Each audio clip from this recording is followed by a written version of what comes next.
Welcome back to our second day of our conference, and I would like to introduce the keynote speaker from Socrates to Sugata Mitra, a dialogue with digital natives, our beloved professor, Luc Prodromou. So I want to tell a couple of words about him.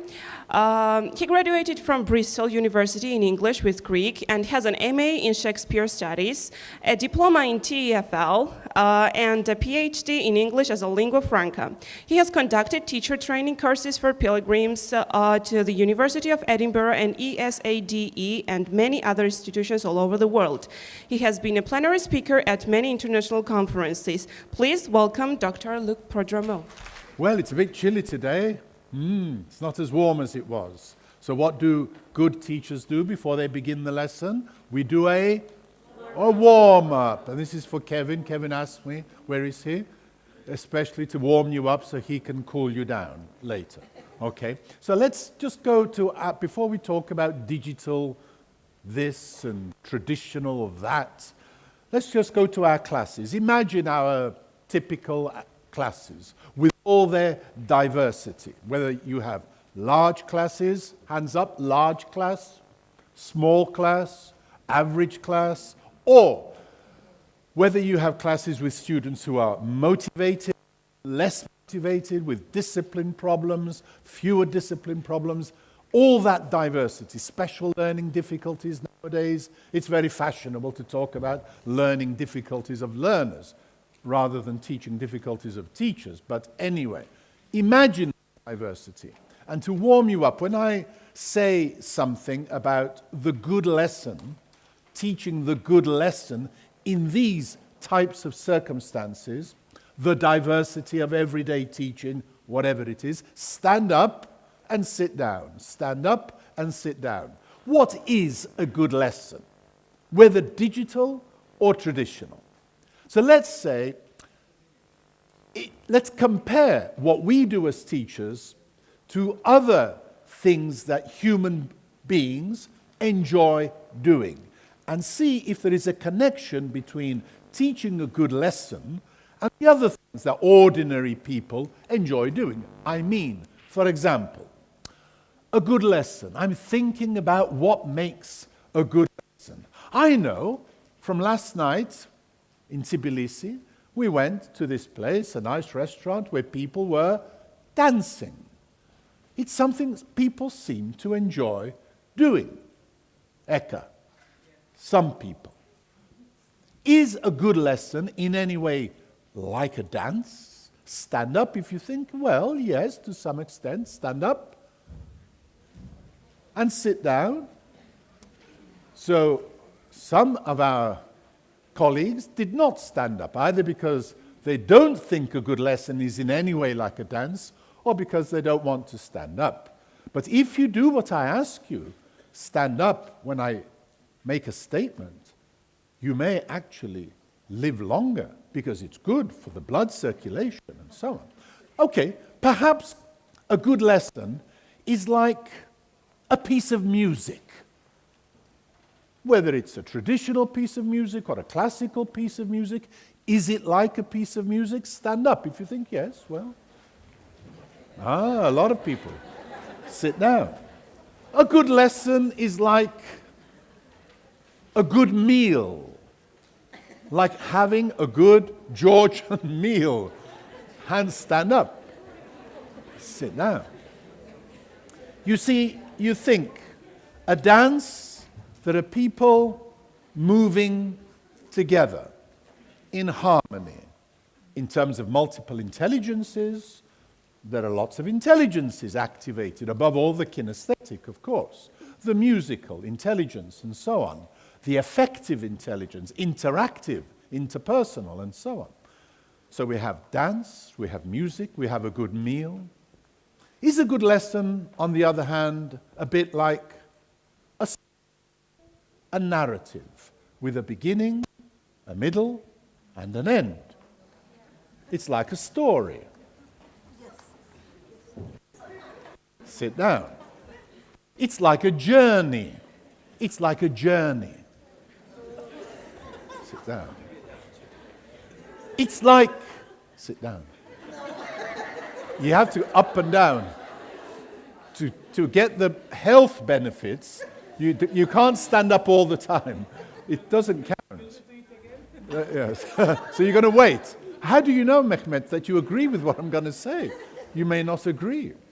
I mean, if I say teaching a good lesson is like playing a game of bowling, you know the game bowling? Is teaching a good lesson like bowling? Think about this now. What makes a good player at bowling? You know, 10-pin bowling. You have 10 pins. Let's say the pins are the students. Our task is to roll the bowl, or the bowl, and hit. Touch. To touch. This word touch has two meanings.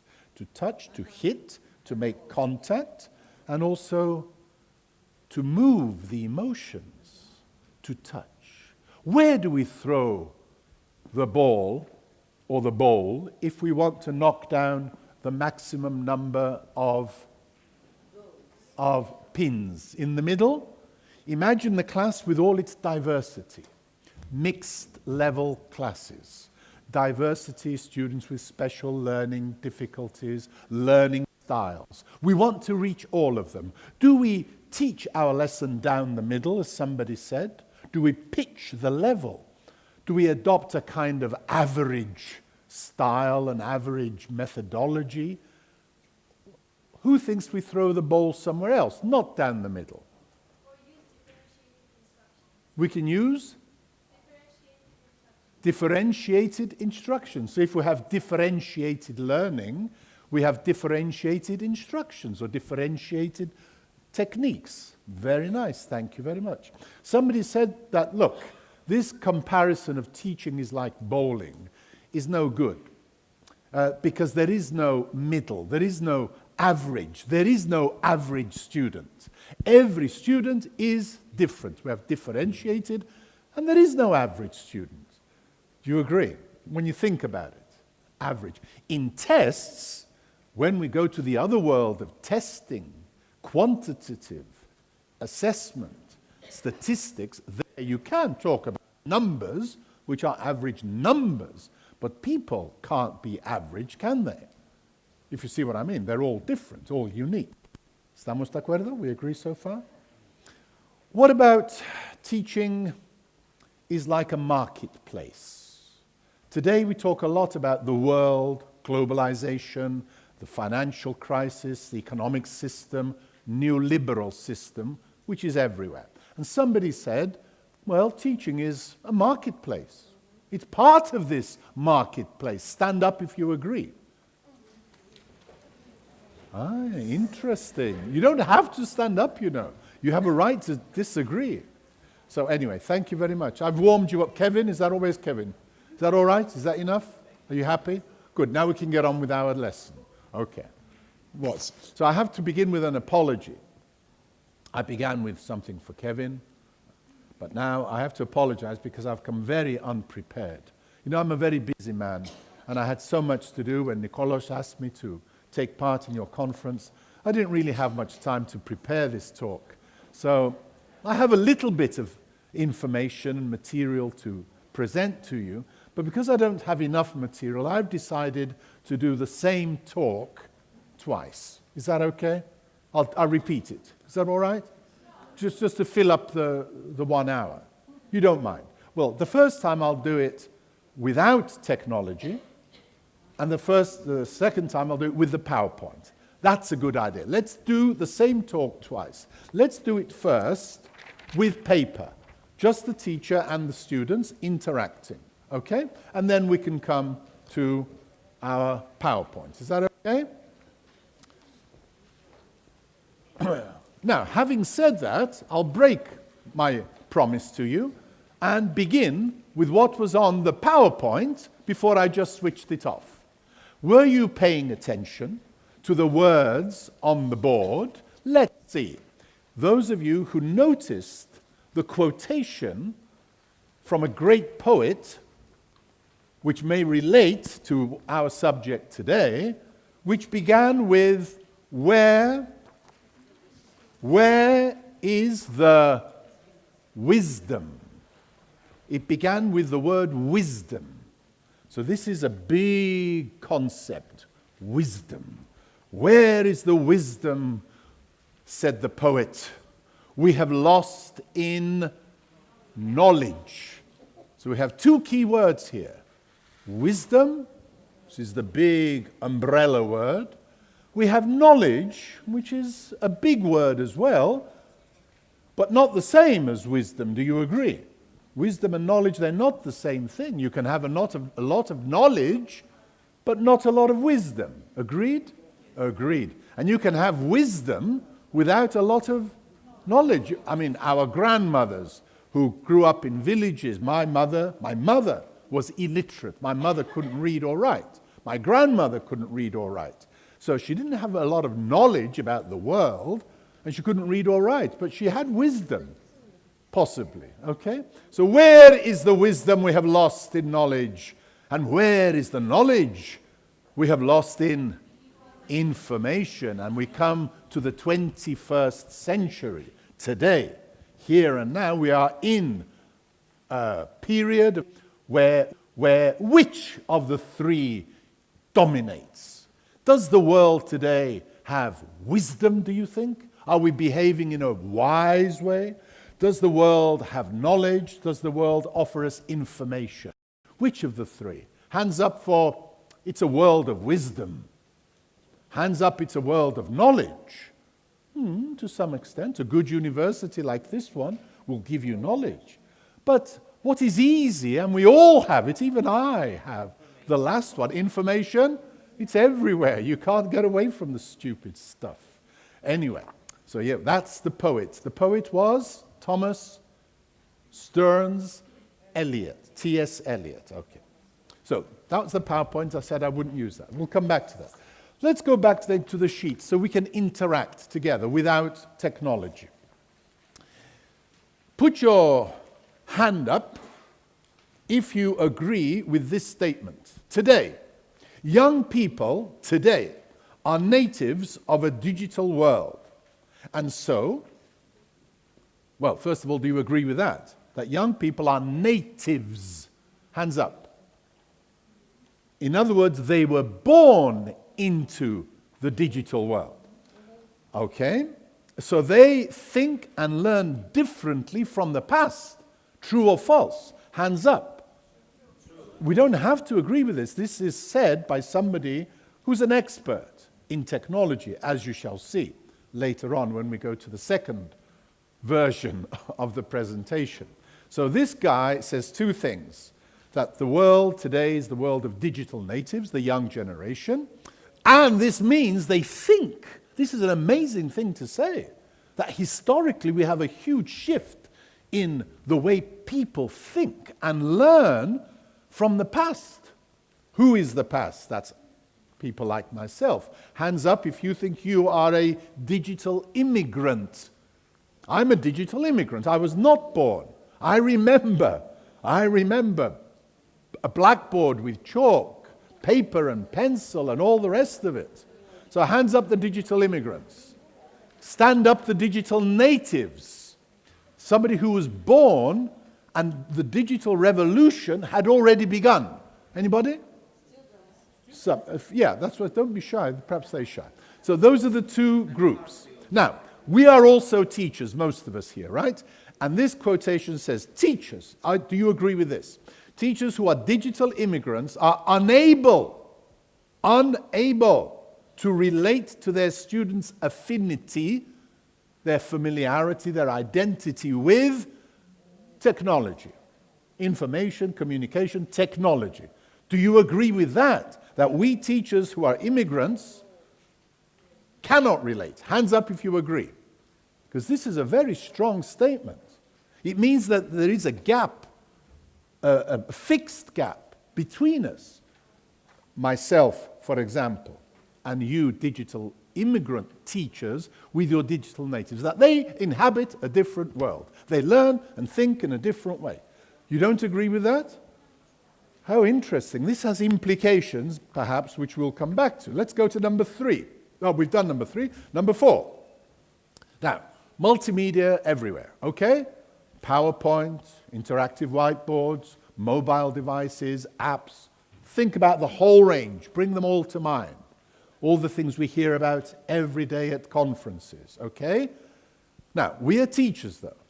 All of this is equipment which helps us to do our job. Our job is to teach, to motivate those learners and to teach them English language for most of us here. Agreed? This is our job. We are language teachers, and if you like, if you want to be ambitious, you can say we are educators. That's if we want to flatter ourselves, that we don't just teach the present perfect, but we teach about making the world a more perfect place. Educators, let's say. So, do you think then that the multimedia revolution helps us to deepen comprehension and to strengthen learning? That's the big question. Does it? Yes or no? Hands up, yes, it does help me. Hands up, no, I definitely don't think it helps. Hands up. You don't have to agree with each other. You can also be in the middle. You can say, the jury is still out, as we say. We don't know yet, you can say. Agreed? You may feel instinctively that the digital revolution in the classroom and outside the classroom is motivating learners. That's one thing. And secondly, that it's facilitating second language acquisition, which is the only reason, those two are the only two things, reasons, which will make us adopt digital devices. Don't you agree? All the rest is extra. It's aesthetic. It's personal. You know what I'm getting at? We are teachers. In the past, we had cassettes, we had audio, CDs, we had videos, we had all kinds of equipment, television. But nothing compares to the power and the universal impact of digital technology. Do you agree? That it's not a difference in quantity, it's a difference in kind, quality, yes. It's something different. It's a real revolution, like the Industrial Revolution. Do you agree? So these are the questions we're asking. The digital has given, oh yes, the next one, B. The revolution, the digital revolution, has given teachers more ways to respond to students' individual needs. I began, in Kevin's warm-up, I began with the fact that most classes have differentiated learning conditions because our learners have different ways of learning. They may have special needs, special difficulties. Now, this is common. It's always been common, but today we recognize it more. Special learning difficulties, diversity, in a word. Does the digital revolution help us to respond to those needs? So, imagine one of your weak learners. Let's say you have a learner with hyperactive attention deficit disorder, whatever. A student who is autistic, a student who is dyslexic. Think of all those special. You have those? Some? Okay. Does digital technology facilitate, help you to make their learning easier? Yes? It's important, isn't it? Hands up if it does. I can give you an example.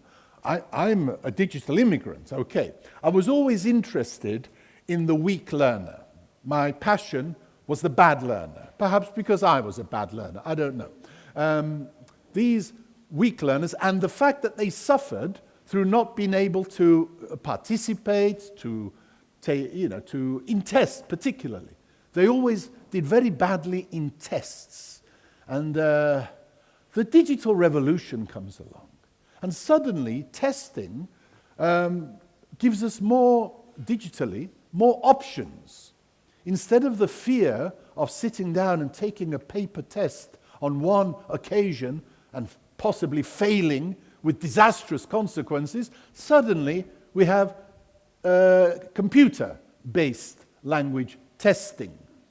And this gives us a flexibility, a more, if you like, tolerant environment for taking a test than traditionally. So it helps the weak learner to take the test online when he or she wants to get feedback without feeling humiliated, without losing self-esteem. You see what I mean?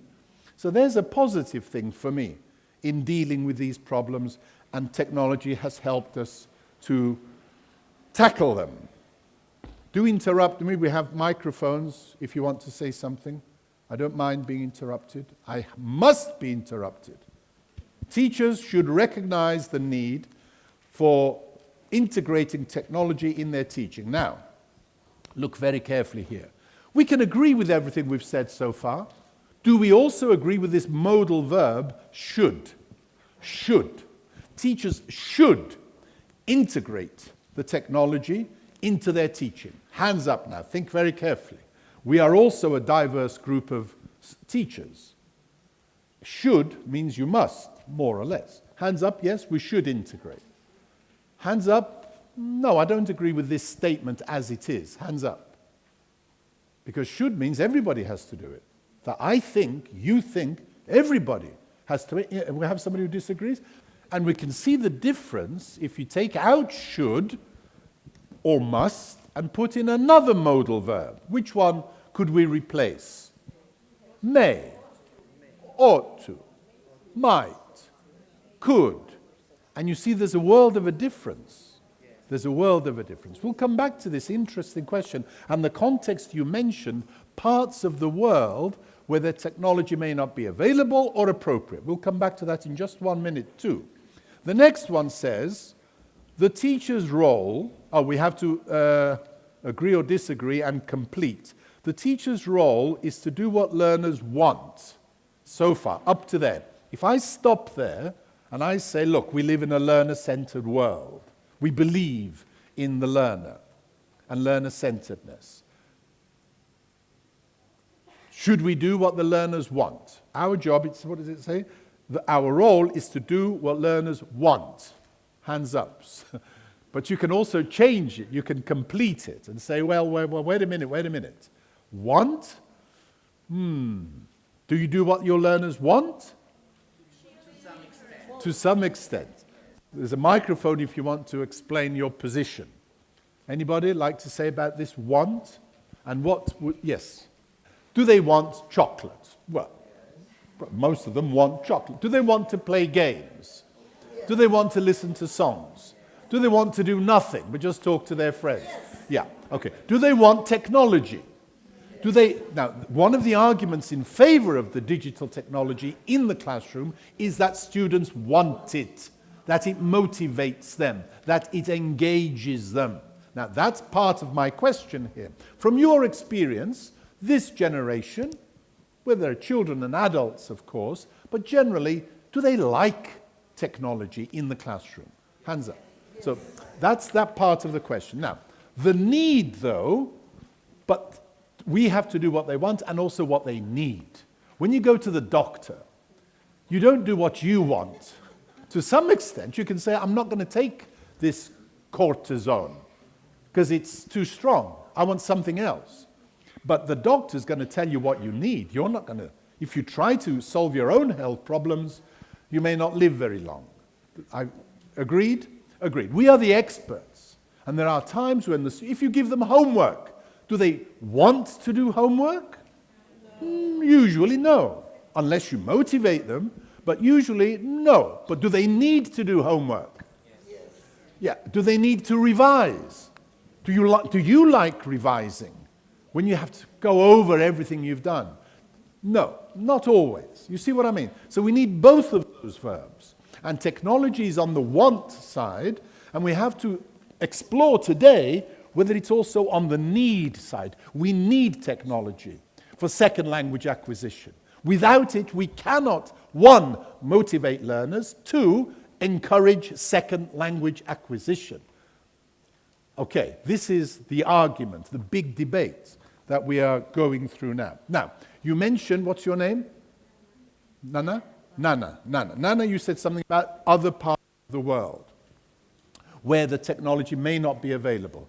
Now, here, number 7, I wonder which of you already knows who said this about these other parts of the world that Nana mentioned. Children in the rural slums of India are capable of teaching themselves everything all on their own. Now, okay, so who said this? Now, can you take the microphone a little bit? What's your name again? Maka.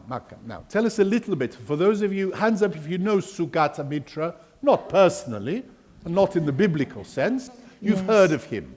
Sugata- Wait a minute. Okay, a few. So, in brief, put all your teaching skills into summarizing, briefly, why we are talking about Sugata Mitra.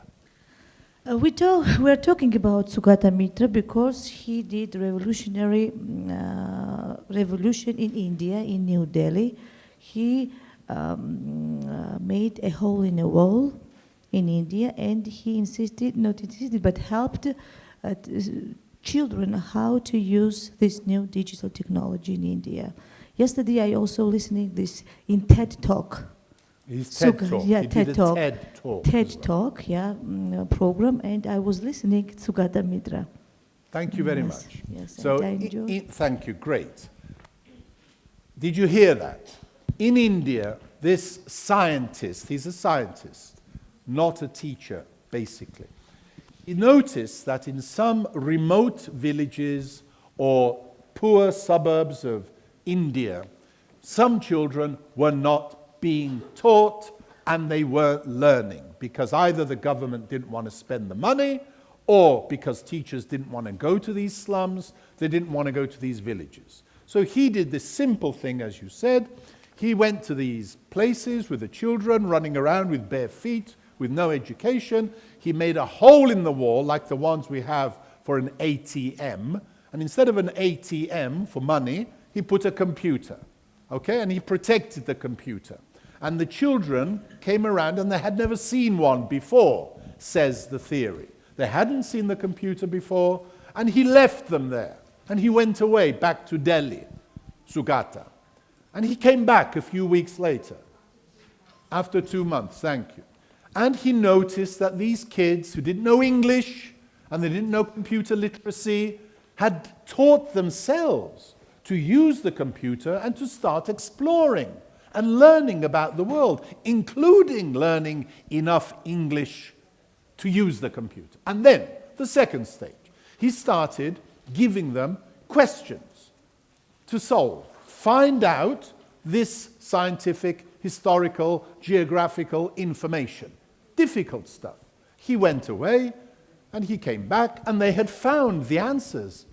And Sugata, as the months went by, wrote articles about his research, and the basic conclusion is, he's in England now, at Newcastle University, that because of the computer revolution, we do not need to teach basically anything to students anymore. There is one exception. They can teach themselves. We are redundant. He's not ashamed to say this. I saw him in Greece a couple of months ago. And he says this. We do not need to teach the things that they can learn for themselves, he's saying. The only thing he says, because there is a theory behind this. There is a very interesting theory about collective learning, about collaborative learning. And Vygotsky and scaffolding, these people can tell us a lot about why the kids were able to teach themselves. It's to do with collaborative learning, with group learning, and sharing, and scaffolding. You know what I mean? Yes? Stop me if I'm talking Chinese. But some of you may. You see what I mean? So he says, the traditional way of teaching is finished. Wake up to the future. Your job will be something else. To help, for example, what? What do you think our job will be? If it is not to give them information, remember T.S. Eliot. They can get the information. They can get the knowledge. Okay? So, what's your name again? Sorry. It's that Zviadi. So you think our role in the future will be to be facilitators. But of the three words T.S. Eliot gives us, Sugata would say, do they need us for information? For information? No, they've got Google, let's say, to put it simply. Do they need us for knowledge? Can they find out about the history of their country, the history of the world? It's a kind of information. I don't know. But what about wisdom?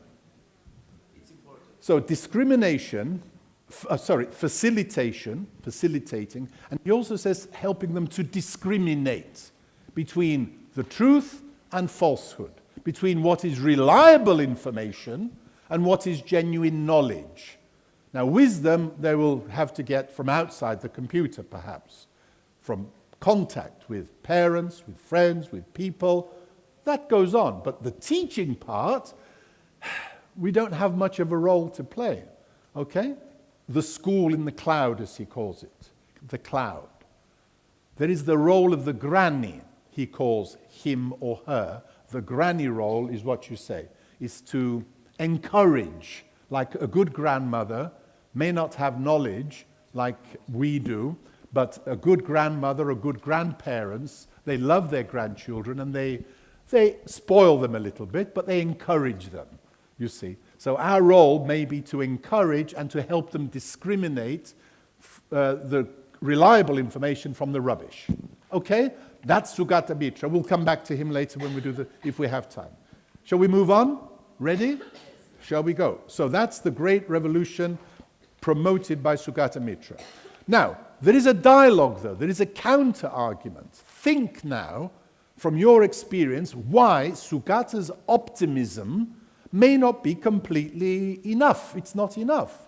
What's the argument against what he's saying? Imagine all your kids in Georgia learning themselves, teaching themselves, and learning on their own around a computer. What problems do you think might arise? Let's have a dialogue with Sugata. The problem with Sugata is when he finishes his plenary, he just walks away. He doesn't wait to have a dialogue with his audience because some of them throw things at him. He says they get very angry with him. So we can have a dialogue though. What are the arguments against what he says? Can you think of an argument against just putting the computer there and going away? Here, well, let's please, to my friend from South Africa. Tell us your name again, sorry. It's Bruce. Sorry, Bruce. Bruce, please. Back to the wants and the needs, that the student won't know what he needs to know for the future. I think that's the main thing. He or she won't know what they need to know for the future. So we can help there. We can guide, we can facilitate appropriate learning, selective learning. Thank you, Bruce. Anything else? Well, thank God for the technology of the microphone. We can hear people right at the back with a bit of luck if you just hang on there. I guess some will be left behind because not everybody possesses the same skills of leadership, so some will be in the better position to get access to the information, while the others might be not that motivated. Some get left behind. Now, because we could use all my time up, we could use all the time just talking. Well, let's carry on. I think that they need constructive feedback. And also they should be well organized. And teachers should be like a facilitator, like a leader, like an advisor, I think. And also I think that we should feed they should be curious. Curiosity is the key in learning and teaching. This goes back to your point about facilitation. Now, we could continue. A last one, because you're going to tell me you finished, Luke. You can't. Please, one more. Okay. No. I'm from Georgia. I think that there would be a lack of socialization, which is really important thing in learning. Socialization. And if we are going to bring up the citizens of the world, we need socialization. Thank you. That's a good point, because some people criticize Sugata in these terms. You are not even a teacher. You are a scientist. He was originally a scientist. This doesn't mean he can't be a good teacher, but he's not an educator. He's a scientist who solved this problem through an experiment. And as our previous colleague just said, there is more to learning than just information and even knowledge. Socialization, predictions about the future and what's going to happen and being ready for this future. Perhaps he's simplifying a bit. And somebody over here mentioned at the back, some people getting left behind. Well, some research has been done, counter-research to Sugata's own research, and this is the kind of thing they say. Number 8, for example, says, in the experiment, the bigger boys tended to dominate the smaller boys, the younger boys, and the girls tended to get left out.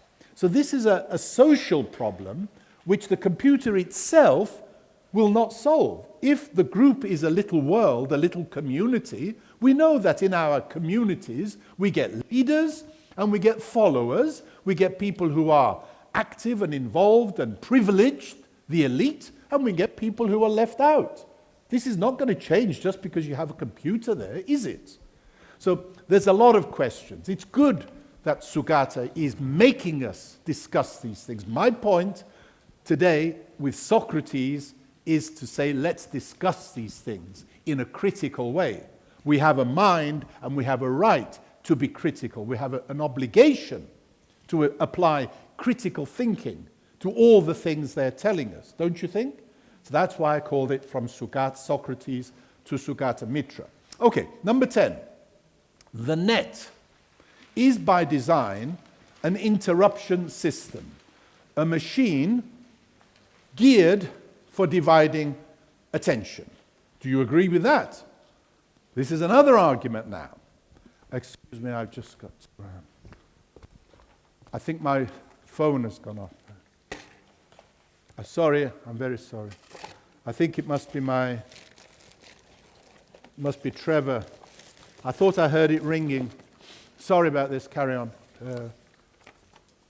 Sorry, can you just talk amongst yourselves? I have to check I thought there was a WhatsApp message. Sorry, I'm very sorry, carry on.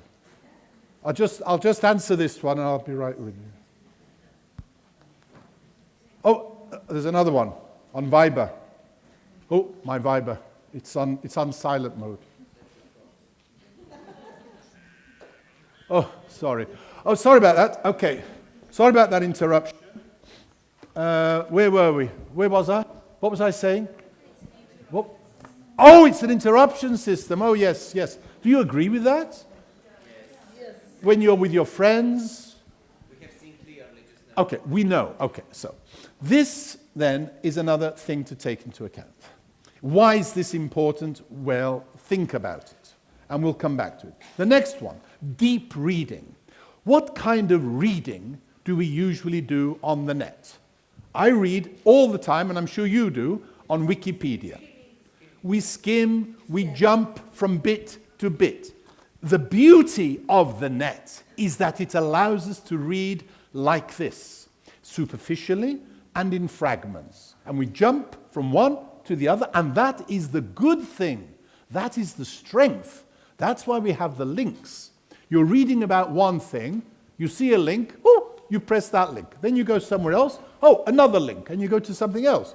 The personal life of the author, personal life of the actor. Oh, I must find out about their personal life. Who were they married to? How many girlfriends have they had?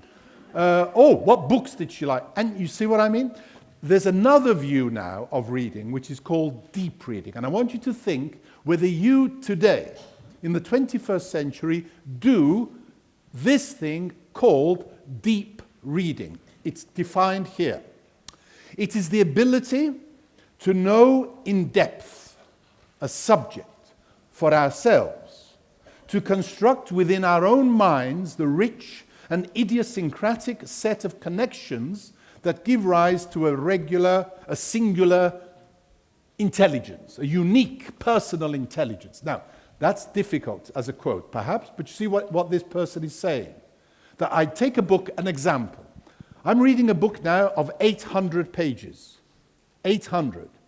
My favorite book is Middlemarch by George Eliot. I've been reading Jane Austen for the last year. Jane Austen. Can I read Jane Austen superficially? Have you tried reading Jane Austen? It's impossible to read her quickly. Her syntax, her vocabulary, her irony makes it impossible. I've been reading English since I was a baby. I read Mansfield Park recently, and you have to read carefully and read it again, because her mind is rich and it's subtle and it's reflected in her syntax. You cannot appreciate Pride and Prejudice or Emma if you read quickly. Do you agree? Do you see what I mean? And it makes you think and you engage with the world of Jane Austen. This is what he means. Now, can I do that on the internet? Can you do it? Yes, let's hear the yeses, please. Is that Bruce? Please, Bruce, can we do this deep reading? Can we let Bruce have a word? A microphone for Bruce? There he is. Put your hand up, Bruce. Now, if we don't do the PowerPoint, don't worry. We started late. I have 15 minutes. We started late, Nicholas? I paid my money and I want my 60 minutes. Okay. So, Bruce, please. Yes, but it's discipline.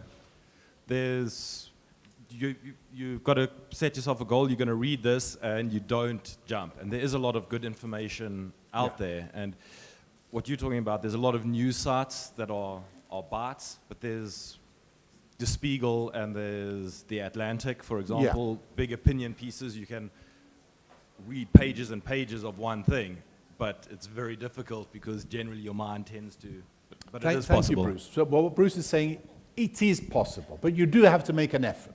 But if you have the paperback, the Penguin Jane Austen in your hand, you don't have to. You must read.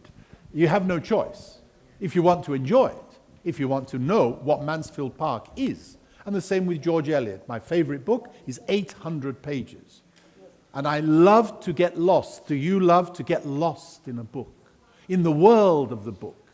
This is what this guy means. And we'll come back to this wonderful book called The Shallows, if we have the time.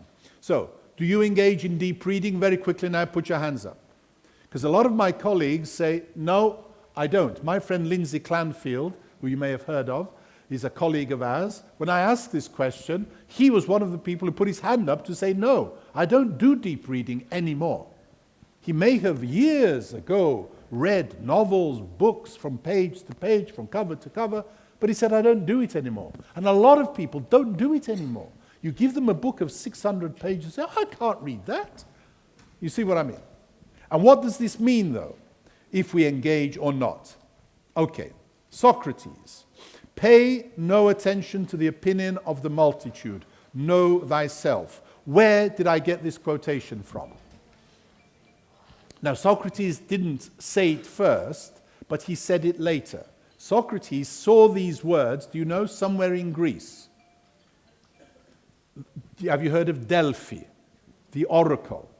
The Greeks, for wisdom, used to go to the oracle, you know, and they asked the priestess to tell them about the future, to tell them the truth, to give them wisdom. And the motto at the entrance of Delphi, the oracle, the temple, was pay no attention to the opinion of the multitude and know yourself. And Socrates took know yourself from there. And who said the unexamined life is not worth living? You know this now. Who said the unexamined life is not worth living? Socrates. What did he mean? He meant do critical thinking. He was the first to promote the idea of critical thinking. Agreed? Saying to us, ask questions, have a dialogue with Sugata, with Bill Gates, and so on. Yes, all of these. Have you used these Web 2 activities? No? No examples? I thought you were converts to the digital revolution. Yes, please. What have you done digitally which helped your teaching to become more effective? Yeah, I don't think it was digital, though. What I did is I had a PowerPoint presentation in a way, and unfortunately we don't have whiteboard, so my students could just come up to the board and there were some gaps they could fill in, and the PowerPoint they could see the sentences and they enjoyed it so much because they could see the sentences and they could just use the board instead of the whiteboard. So that's... Thank you. Instead of the smart board. Sorry, I meant we don't have the smart board. I used the whiteboard, and that's where they could just fill in. Right, the but was it digital?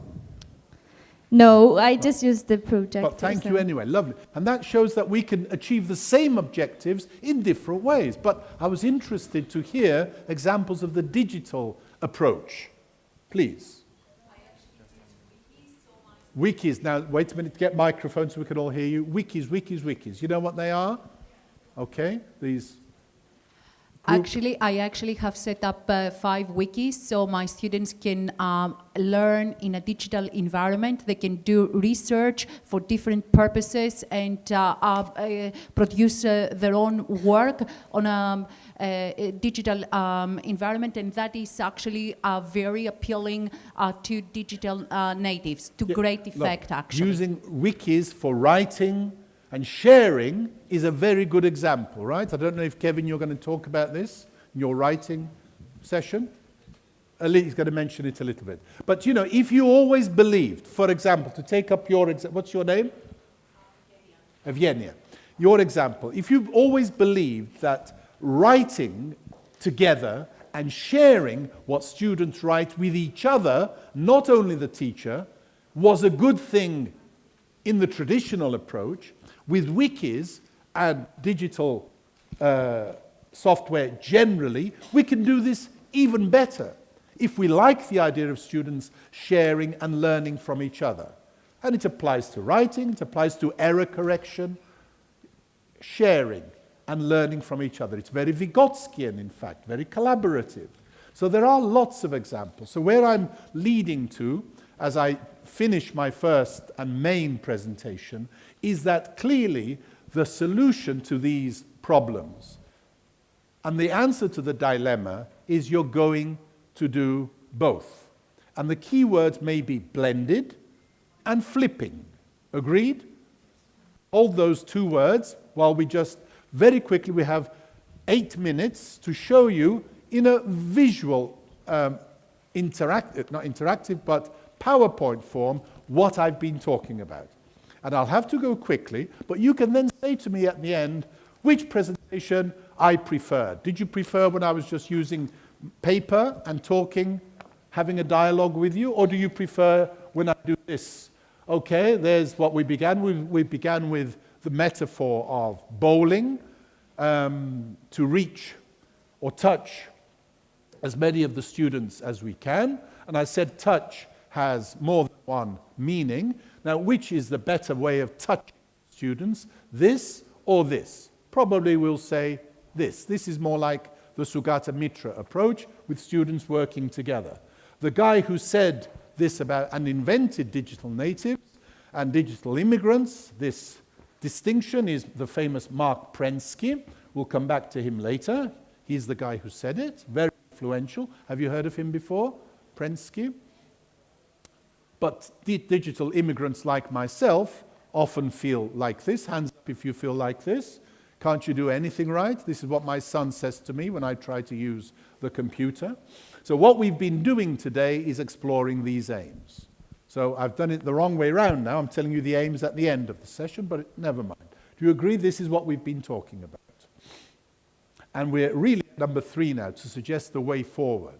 And I said keep the words blended and flipping in your minds, because that's probably where we're going to end up.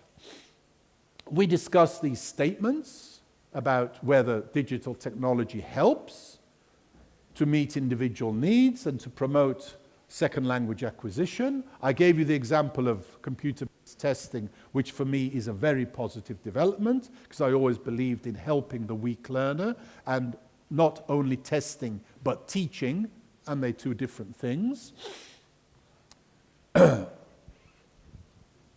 This is the prediction that the whole world is going to be digital, and the whole of education sooner or later is going to go digital. And you could ask yourself, in Georgia, is this prediction true? Is digital technology being used at kindergarten level in Georgia? Is it being used right up to the top levels of secondary education? Or do we still have to wait for the revolution to take place? A counter-argument is that a lot of this debate has a lot to do with business, with selling hardware and software. That's where this big business comes in. Is it true, do you think? Is big business part of this? Are the ministries and the hardware manufacturers and the software people, are they working together? Bill Gates, you see, he's a very generous man. He gives away iPads to Africa, laptops to the poor. But he's also involved in this organization for promoting the use, naturally, of computer technology. Is he an impartial participant, Bill Gates? He's a very generous man. He's a very nice man. But is he impartial? The quotation I gave you with should is actually from TESOL. It's an international organization of teachers, the most famous, if you like, most influential. And they say we should integrate. And we discussed whether we like the verb should for integrating technology into our teaching, or whether we could or might. This is revision now. I asked you whether you agreed or disagreed with these statements. You can think again about some of these things now that we've explored them together a little bit. Does it make us stronger as teachers? Does it empower us teachers, or does it make us weaker? Think about it. And this is the poor, which we mentioned, parts of the world where there is no technology. You do get these rich people like Bill Gates giving away the technology. But is that what they need, or do they need schools? Do they need teachers? Do they need face-to-face interaction? Where's the research? And that's something we haven't focused on. Where is the evidence for a lot of these claims? The guy who said teaching is a marketplace, education is a marketplace, is our friend, your friend, he's not my friend, but anyway, him, what's his name? Tony Blair, yes. Now, is he an impartial observer? He actually is a very rich man now, and he makes his money by advising governments and educational institutions to use the technology. He's made millions of pounds promoting this technology. So we have to question. This means Socrates is right. Question these people. Don't accept what they say without questioning. They may be right, but he's not an impartial observer. Prensky, the guy who invented digital natives and digital immigrants, he began his career teaching the poor in New York. Is he still teaching the poor in New York? No, he's on Wall Street, and he's advising the computer companies how to make more money out of selling computers. So is he an impartial observer? Am I an impartial observer? We don't know, but we question. That's really what I'm saying. Socrates has taught us to ask questions. And we are pedagogues, we are teachers. We ask questions to do with pedagogy, with education. Their job is business. Their job is selling their product. Do you agree? Our job is to be better teachers. So those are the kinds of questions we ask. And we don't only look at learners once. We are the experts. We know perhaps better than the students what their needs are. With your help, we explored a little bit about the wonderful Sugata Mitra. You should invite him, perhaps, Nikolos, if you can, if he agrees to come. He came to the Saloniki free. He didn't ask for any money. And you can tell him, well, you went to the Saloniki free. Why can't you come to Tbilisi free? You do that, okay? And perhaps if you ask him, he'll come without charging 5,000 pounds. And this is what he claimed, that students can be totally independent. And we began to explore together whether this is true or not. And the theory behind this, as I said, is collaborative learning, scaffolding, and the way the brain works. If you allow the brain collectively to interact with other brains, eventually they will learn together. That's the theory, okay? And this has been tried. We have evidence that Sugata is right in some cases. In Mexico, this colleague of ours, she applied Sugata's method, and the results for her students got better and better. So it's worth looking at the research, isn't it? And this is positive, in favor of what Sugata says.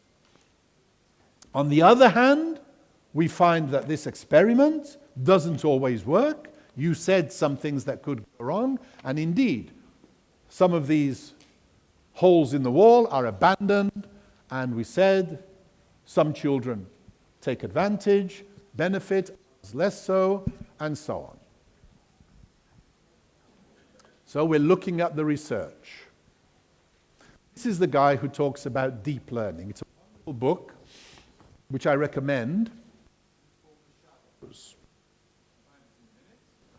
He says this, dividing attention. There's the book. I recommend it. I think it's on the list. It's on the handout. He's positive about the digital revolution, but critical. And it's beautifully written, a lovely book.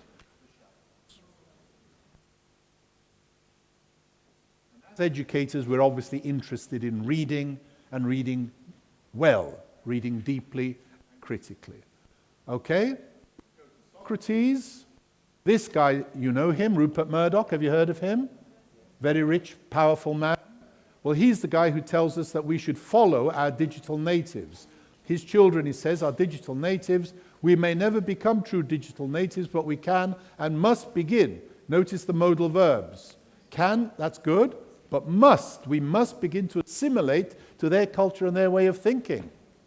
So you've got your students, you have to follow them. You know, pedagogue means that you are the leader.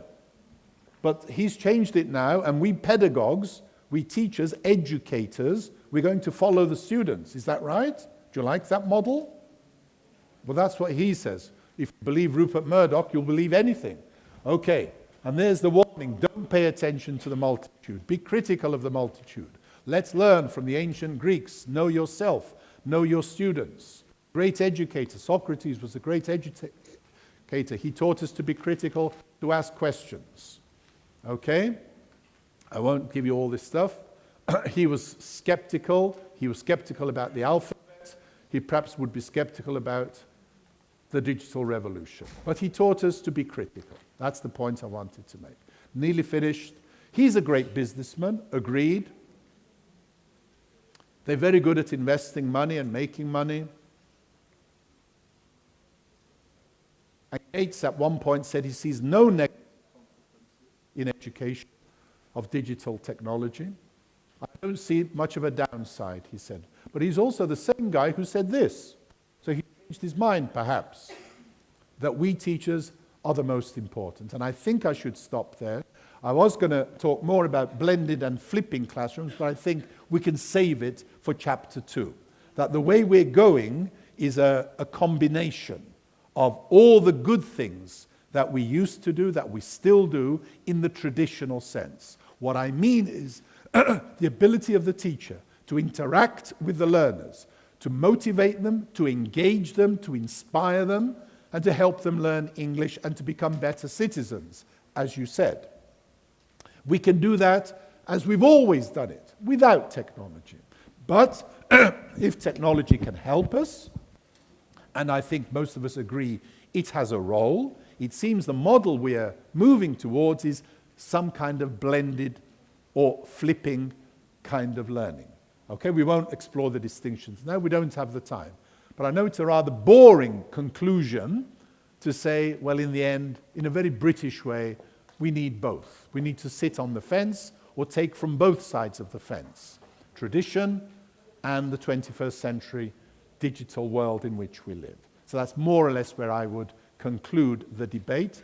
We need to talk more, but I'm glad we had a chance to begin the debate together, and I hope you enjoy the rest of the conference. Thank you very much. Okay, once again, my name is Kevin Hershey, and I'm the English Language Fellow here in Tbilisi, and I'm a lecturer here at IBSU as well, and I'm really honored to be here today. I have a difficult act to follow, so thank you, Luke, for setting the standard really high for these presentations today. So a couple of weeks ago, I had a photo competition with some of my students, and this is the winner right here. I'm announcing it for the first time. So Seema, congratulations. Is she here? Yeah.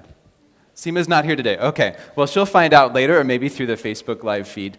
So I hope you can see this. Has everyone tried this so far in Georgia? Trucella. I'm not saying that right because I'm not Georgian, but trucella. So this is a tasty snack. Some people call it Georgian Snickers. I really like it. And I promise I'll get to writing and talking about rubrics in a minute here. But first, I want to warm you up a little bit before I really cool you down with some assessment and behind-the-scenes talk instead of Shakespeare and the theatrical piece of teaching. So if you wouldn't mind, please, in a second, stand up.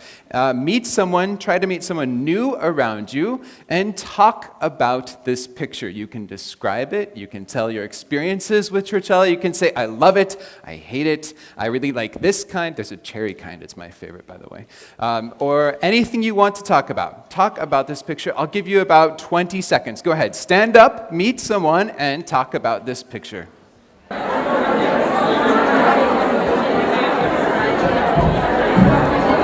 Evaluating writing in general is difficult. It's complex. There's a lot going on when we're teaching writing, especially in a second language. My background is in teaching all skills, of course, and teaching multiple levels, but in teaching writing both to native speakers at the university level and also to non-native speakers. And so I want to share a little bit about what I found out today about the rubric and how the rubric can help us with teaching, and how if we carefully design this rubric, we can really promote our students' confidence in writing, and we can kind of modify our students' perspectives and attitudes towards writing. So briefly, my agenda, you'll see what's going to happen in a minute. So if someone could just yell out, what are some good essay topics? The environment, great. Education. This is my student. They're writing about education right now. Their first draft was just due last week. Okay, excellent. Technology in education even. Yes? National geography. Internet and mass media, digital natives, a wonderful book, entire journal, entire things can come from this, yeah. Early marriage, yeah, really controversial topics. So we have these controversial topics are great as well. Did anyone kind of go back to this idea of writing about this? I mean, across the culture, yeah, as well. Culture and food. From this one photograph, we could have 1,000 different essays. Writing is really diverse, right? We can do a lot of things with a little bit of input, but with some more input, we can also help our students. So we could really write about anything on the planet, any idea, any concept or whatsoever. But the challenge with writing is that the student, I'm sorry, this is a little difficult to see. Here's a student. Is trying to write these really complex ideas, and then the teacher over there, that's not me, by the way. The teacher is saying, well, I didn't understand you, or there's this problem, or there's that problem. And so our students really have a big task ahead of them when they are assigned an essay and they have to go home and say, okay, what am I going to do? Or on an exam, you guys have essays as well. And so I've been thinking a lot about this and studying a little bit about how this works. So when we have the complexity of writing, we have...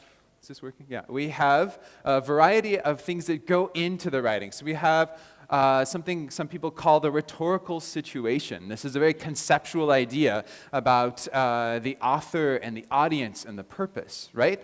So if I tell my students, this is one of my students right here, write for a big audience of professionals, does that tell her what grammar to use, what those sorts of things? So this is a big challenge. But we also have, let's see here, rhetorical appeals. We're trying to make the essay interesting. These often come from Greek as well, so a kind of a Greek theme today. But ethos, pathos, and logos, some of these things that researchers have talked about in writing and can help make our writing more interesting and appropriate for the context. We need logic in writing. We need probably to have an argument. We had young marriage, right, as a topic. We need a logical argument to put together to write about this. If we're going to have a good essay. We need organization in our essay. This is my theme, I think, for my life with my students, organization in an essay. It's really important. We need a thesis statement. We need topic sentences. We talk about register. Is this academic? Is this developmental? Is this meant for journalism? These are all different kinds of language. We have grammar, vocabulary, spelling to think about, punctuation, formatting. We have to cite sources as well, and research and those sorts of things. We need a header. We need, and finally, the one point I want to talk about today is actually accomplishing a task in an essay. This is a really abstract concept, right? What words accomplish a task? And that's difficult to really uncover sometimes. So hopefully, if we design our rubric well, and our students do their work, which they usually do, we can give them all an A+.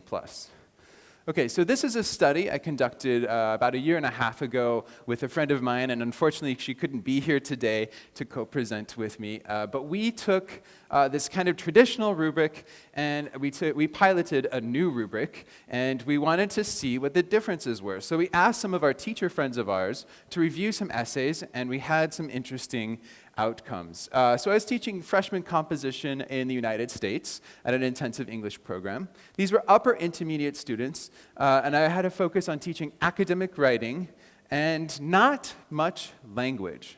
So I was really thinking about a couple of nice vocabulary words that could really show the complexity, that could really talk about the topic, but also I was thinking about accomplishing a task that I set out to do rhetorically.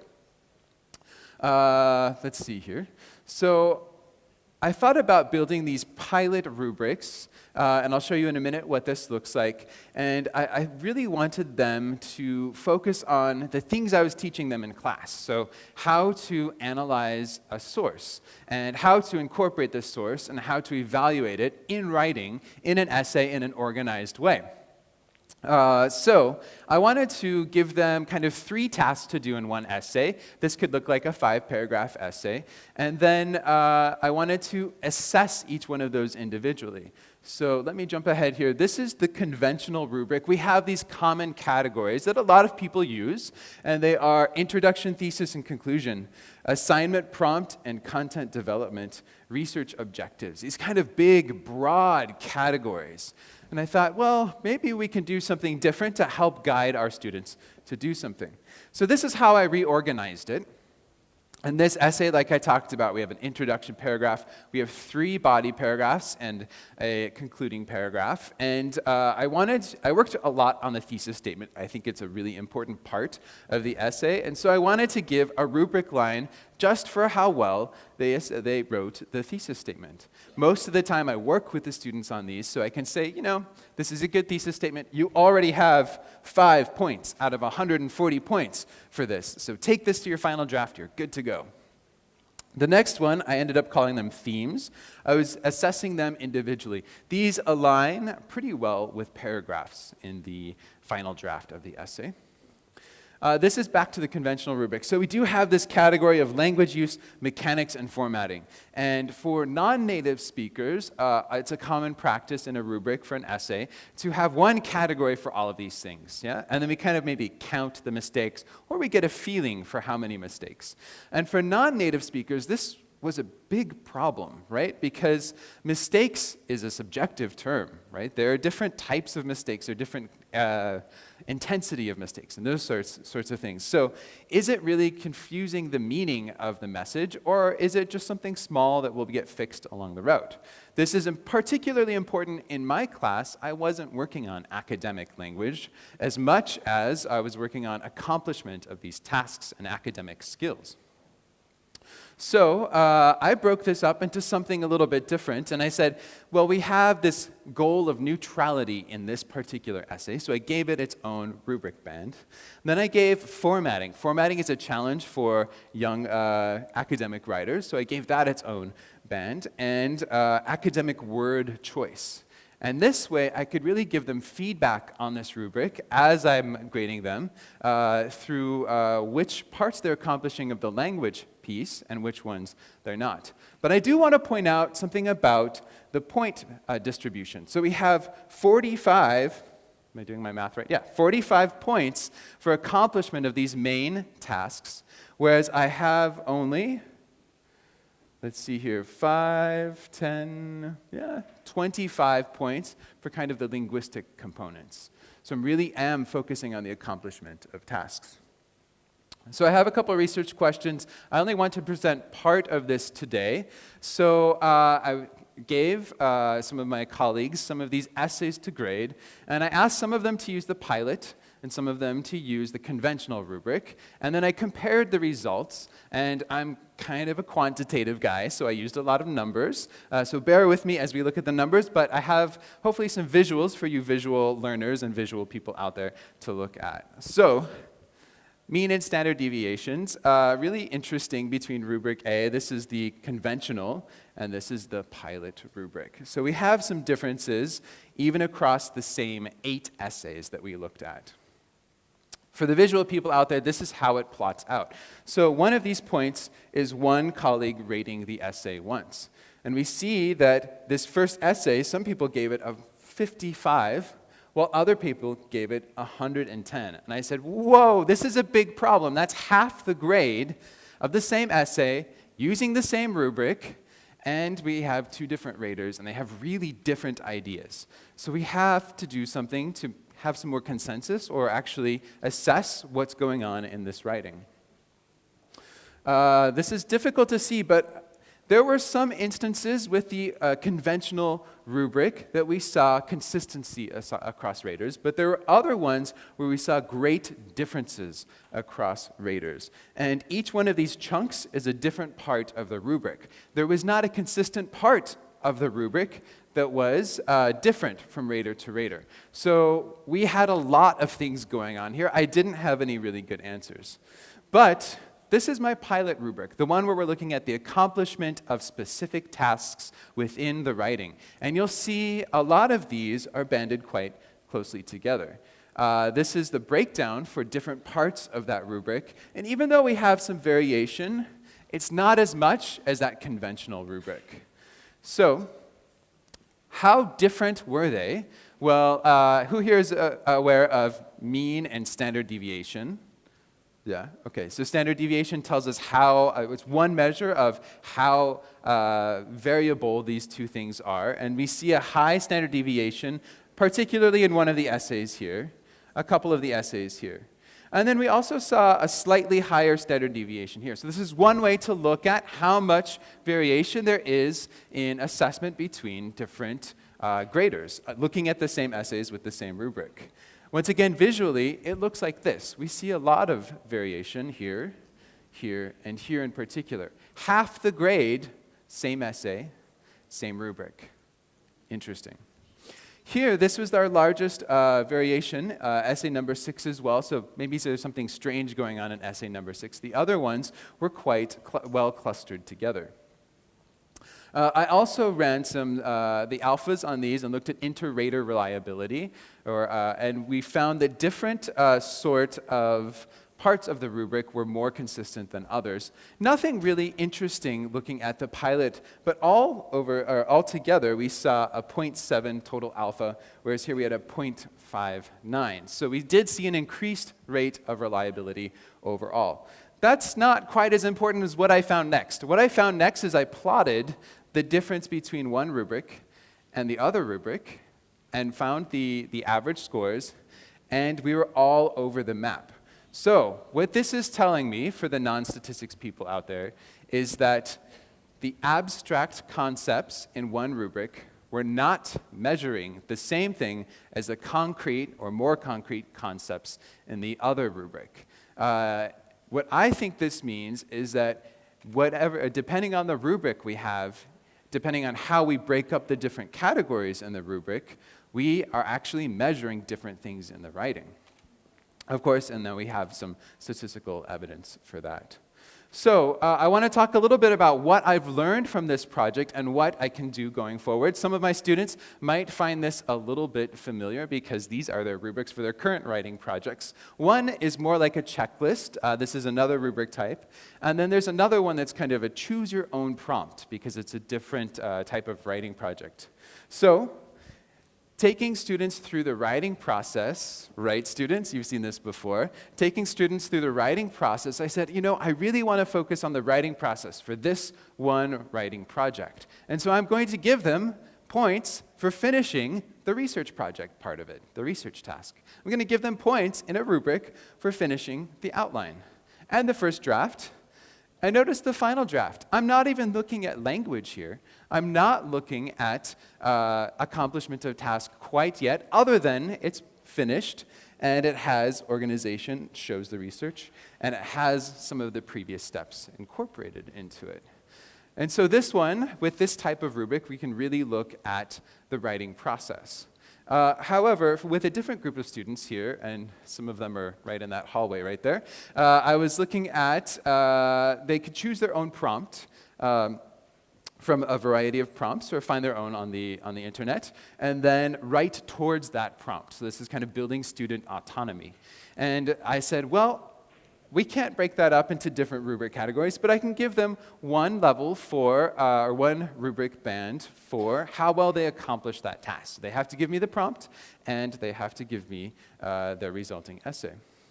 Once again, I'm an organization guy. It's my theme, I think, for life at this point in time. And so looking at the organization was also really important, as all of the prompts would have the organization in common. And then a little bit of language here, but this is only 2 points out of 7 points. So it's not really the most important piece in this class at this time. So some of my, let's see, this stopped working. Okay, some of my suggestions. We talked yesterday a little bit about testing what you teach. I would say evaluate what you ask for in terms of writing. Yeah? If you're asking for a well-organized essay, evaluate the organization. If you're asking for good language, evaluate the language. The next thing I want to talk about is assess what students actually accomplish. Try this feature, try this type of rubric, and see how students can work towards it. Of course, one good practice is to give the rubric to students before you give them the essay assignment, but also to let them review their own work and to peer review with a rubric, right? This is a good common teaching practice. Also, I think throughout the career of a student, they need to see different rubrics, have experience writing towards this rubric, and understand how it changes the type of writing and the work they have to do before they write. So, I think my overall goal and theme for you today is writing is a way to look at the world. And we can look at the world through different lenses. We can look at the world through different types of rubrics as well. This is not an easy task for our students, but if we help them, if we give them many chances, we can hopefully get some excellent essays out of this.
Well, thank you all for coming to this extraordinary teachers' meeting.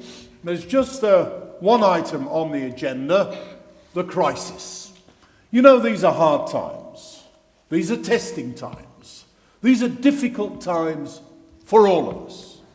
We're all in the same boat. We're all in this together. But this crisis does mean we've all got to tighten our belts, cut back on the slack, get rid of waste.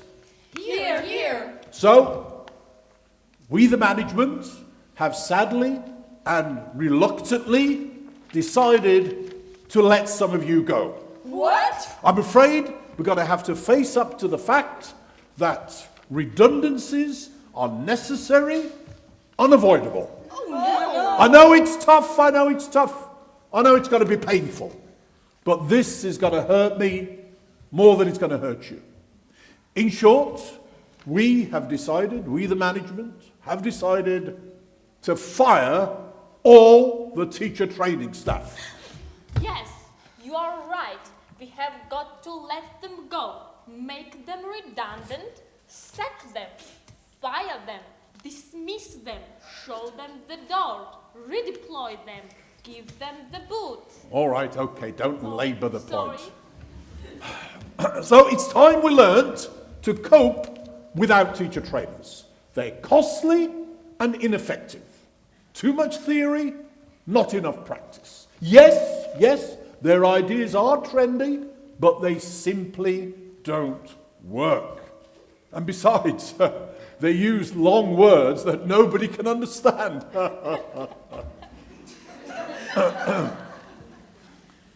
And what's more, they're constantly questioning our policies. In short, teacher training is a waste of time and money. And anyway, we learn much more through experience. What do you mean? They are just doing what is in their contract, aren't they? Training teachers. Equipping teachers with the skills, the professional competencies, helping teachers develop and be more effective in the classroom. Yes, but they're constantly undermining the way we do things. I mean, take testing. They put ideas into teachers' heads. They tell them we're testing too much and not teaching enough. Stuff and nonsense. Our clients like certificates. Our clients pay to pass exams, not to do all this la-di-da-di, touchy-feely stuff that teacher trainers recommend. So, it's time we got rid of them so we can run this school like a successful business, subject to market forces, not some kind of therapy centre. And anyway, what have teacher trainers ever done for us? Well, they have taught us how to analyze and explain language. Well, yes, they have done that. I grant you, yes. And they showed us how we should teach grammatically. Yes. Communication. Grammar, communication, yes, but grammar and communication and teaching grammar communicatively, I mean, that's different. Our clients like grammar. Our clients are happy to pay for grammar. But anyway, apart from those two things, analysing language, teaching grammar communicatively, as you put it, I mean, what have teacher trainers ever done for us? Well, they have taught us how to teach vocabulary systematically. Oh, yes, but teaching vocabulary systematically, it's a given. It's a given. It goes without saying. But anyway, apart from those three things, analysing language, teaching grammar communicatively, teaching vocabulary systematically, I mean, what have teacher trainers ever done for us? Well, they have shown us how pronunciation can be integrated into vocabulary and grammar teaching. Yes, but pronunciation is obvious. It goes without saying. It's a given. But anyway, look, apart from those four things, analysing language, teaching grammar communicatively, teaching vocabulary systematically, and integrating pronunciation into our teaching, I mean, what have teacher trainers ever done for us? Well, They have introduced us to techniques for teaching rather than testing the 4 skills. All right, you've got a point. But apart from those 5 things, analysing language, teaching grammar communicatively, teaching vocabulary systematically, integrating pronunciation into our teaching, and the difference between testing and teaching, I mean, what have teacher trainers ever done for us? They taught us reflective skills. And classroom management skills.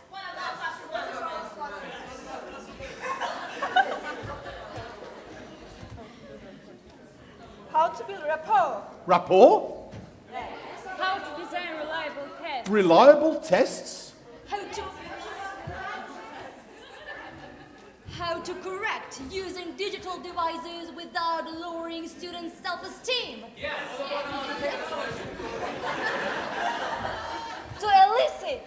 To nominate. Give positive feedback. To make the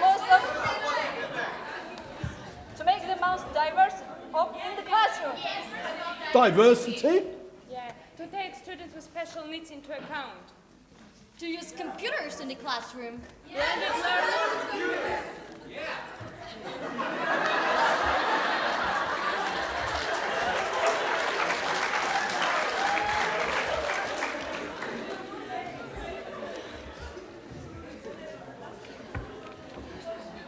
Blended learning? Flipping classrooms? All right, okay. But apart from those 18 things, what have teacher trainers? Analysing language, teaching grammar communicatively, teaching vocabulary systematically, integrating pronunciation into our teaching, the difference between testing and teaching, reflective skills, classroom management skills, building rapport, designing reliable tests, giving students positive feedback, using digital devices without lowering students' self-esteem, eliciting, nominating, correcting, giving feedback, using computers, blended learning, and flipping classrooms. I mean, what have teacher trainers ever done for us? Critical thinking. Oh, you're fired! And you're fired too! You're fired! And you're fired! You're all fired! Come in! Please to come in! Welcome to Greece! Please to sit down! What can I do for you? You, me, test me, you, test me. Why you speak like this? Why you sound? We understand English. Please to sit down. You understand English? Of course, please. To sit down. Now, tell me, what can I do for you? You see, I've come for the driving test. I've been away studying in England, and now I got my English driving license. But I wanted a Greek one. I think it's a little bit different out here, isn't it? Yes, a little. So, you want driving Greek license. But why? You see, I used to be an English teacher, but things are hard these days. I decided to become a taxi driver. A taxi driver? You want to be a taxi driver in Greece?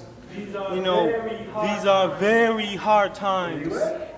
Very well. Let's begin. Oh, good. Where's the car? My friend. We have a movie. We have a class. We begin. Well, how can you have a driving test without a car? My test group. The golden rule. The golden driver. For the good driver in Greece. The good driver. The good driver. Only one thing. The fantasy. The test begins. Are you ready? I suppose so. The first.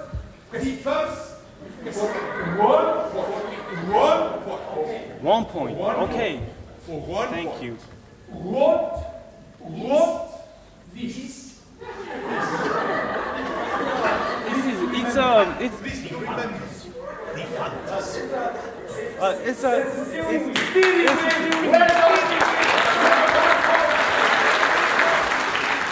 The second question is for 2 points. 2 points. great. 2 points. Great. And the Thank question you. is for 2 points. How does the driver hold the wheel? Easy. With hands.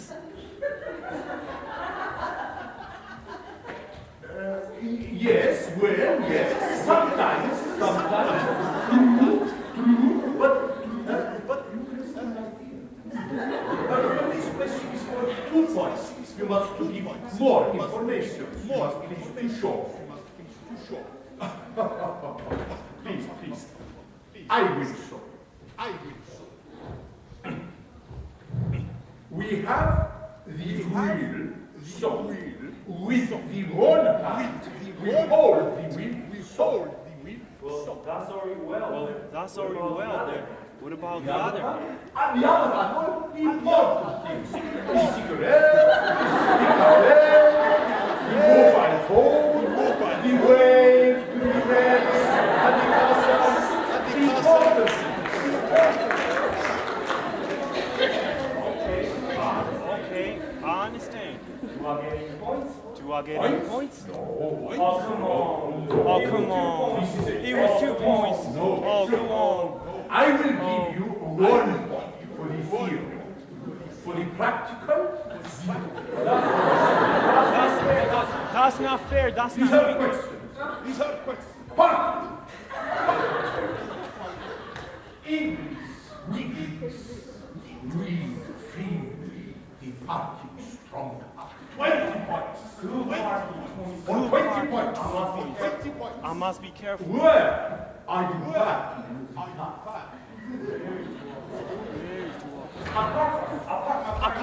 I park my car in a car park.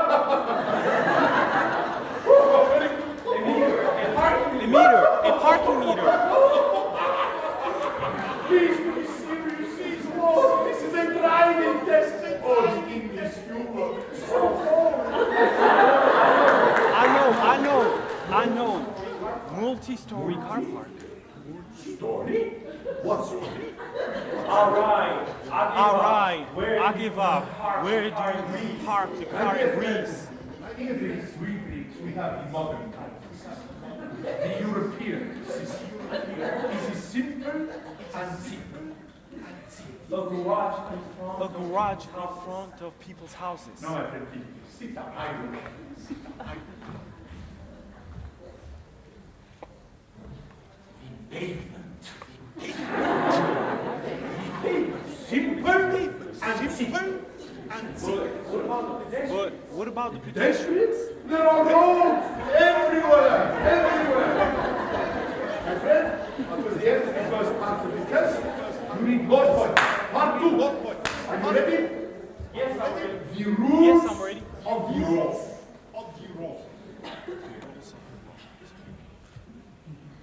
Who am I? Driving examiner. What am I doing? You're waving your arms. You're a referee. No referee, no. A teacher in English. Remember, this is a driving test. This is a traffic policeman. A traffic policeman. Now, what am I doing? You're waving your arms again. You're calling the waiter. Calling the waiter. And points. Well done. And now this one. You're waving to your cousins. And this one. You're waving to your your cousins. Waving to your cousins. Cars coming from the right. Now this word. Cars coming from the left. Now this word. Cars coming from the left and right move on. 100 points. Okay. I cannot help you anymore. You are on your own. For the last question, the big one, we have the big envelope, and you must choose, only you can choose, you must make the choice of the big question.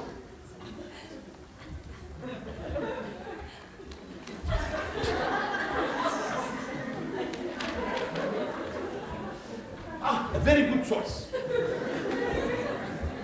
The last question for 100 points and a brand new Greek driving license. You are driving along the Teamster Street at 100 kilometers an hour. Suddenly, a little old lady, dressed in black, with two big plastic shopping bags, steps out into the road 5 meters in front of you. Now, for 100 points and a brand new Greek driving license, what do you do? Easy. I put my foot on the brake and I stop immediately.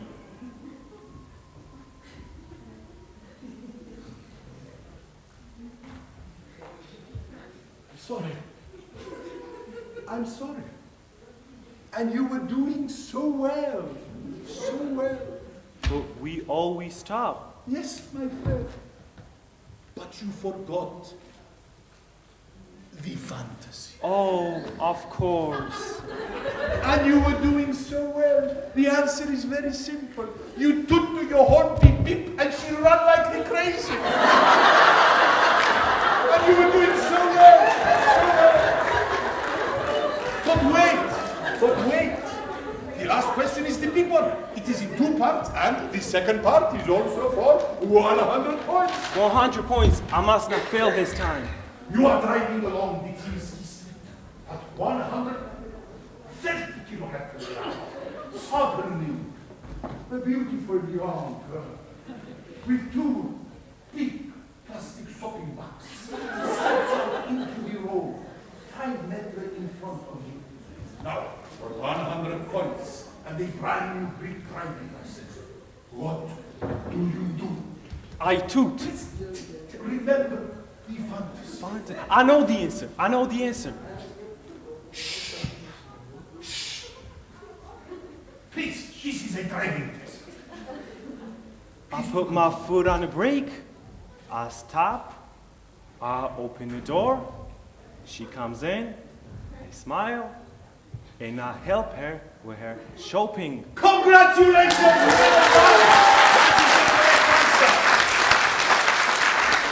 You have won a brand new Greek driving license. Thank you. Thank you. Welcome to Greece. That's very Welcome kind of to you. Greece. Thank you. Happy driving. Yes. By the way, I have my car outside. Would you like me to give you a lift? Oh, thank you very much. That is very kind of you. But you know, I never go anywhere by car. The drivers are crazy.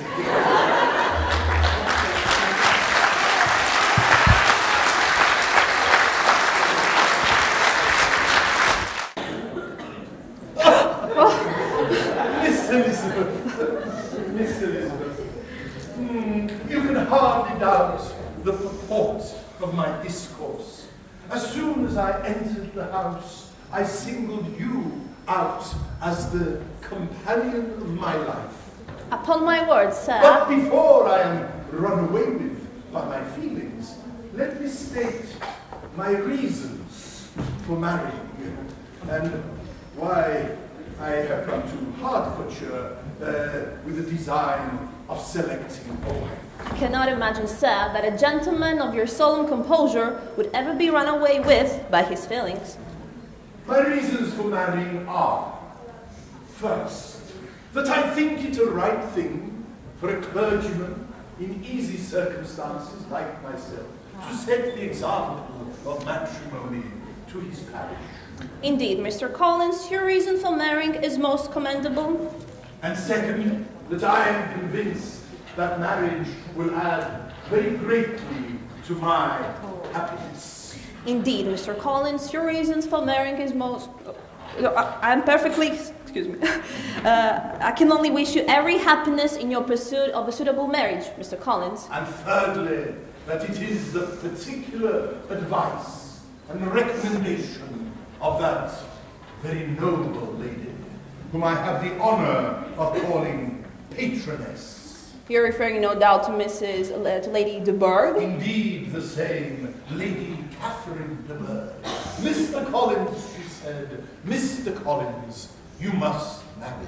A clergyman like you must marry. Choose properly. Choose a gentlewoman. And let her be someone who is active and useful and able to make a small income go a long way. A small income? Mr. Collins, a small income. Mr. Collins, she said, find such a woman as soon as you can. Bring her to our neighborhood and I will visit her. Mr. Collins, I thank you for explaining the reasons for your intention to marry, but... But you may be wondering why I chose Longbourn instead of my own neighborhood, where I assure you there are very many amiable young women.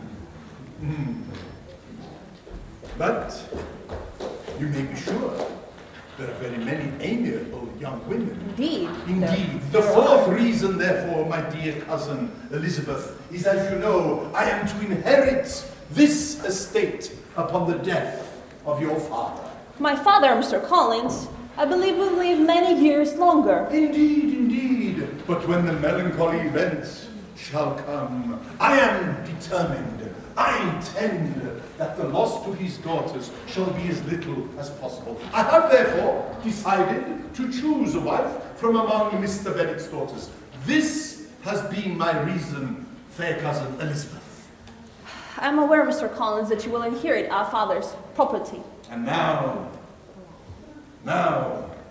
nothing remains but for me to assure you in the most animated language of the violence of my affections.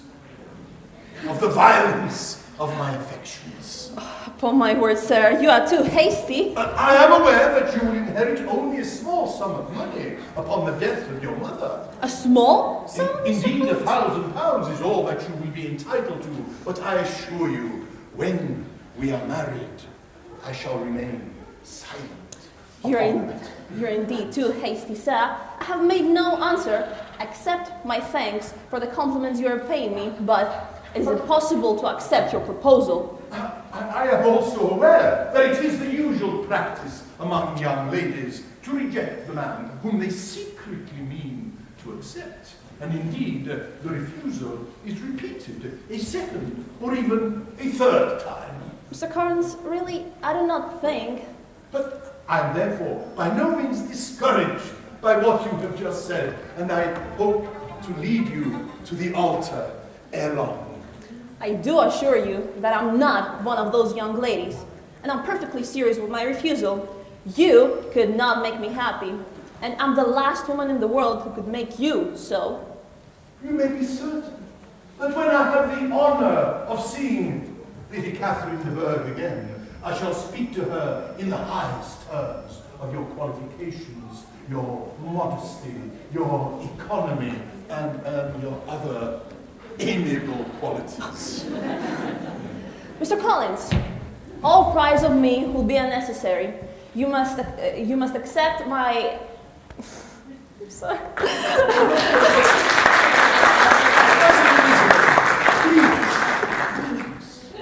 You may continue to read your book. I will not disturb you any further. I do not wish to accuse you of cruelty. Do I make you anxious? You do, a lot.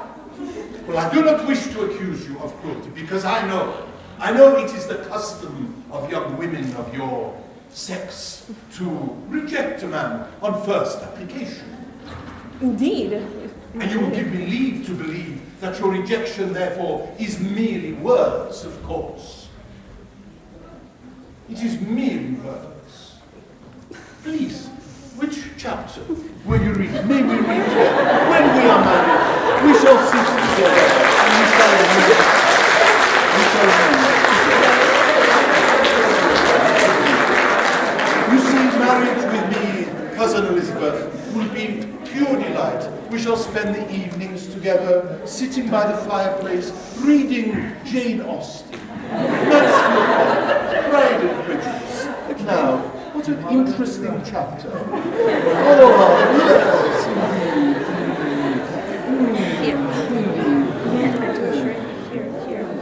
Very well. Please, read aloud for me.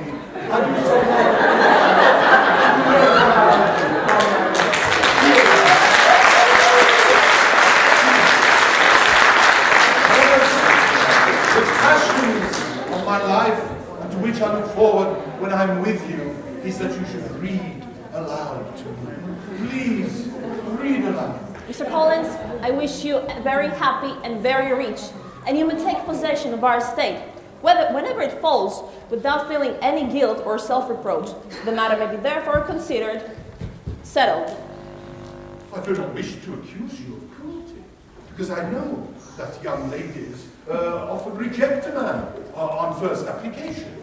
Really, Mr. Collins, you puzzle me exceedingly. You will allow me, please, to flatter myself that your rejection, therefore, is merely words, of course. My hand, take my hand. It does not appear to me that my hand is unworthy of your acceptance. Mr. Collins, believe me.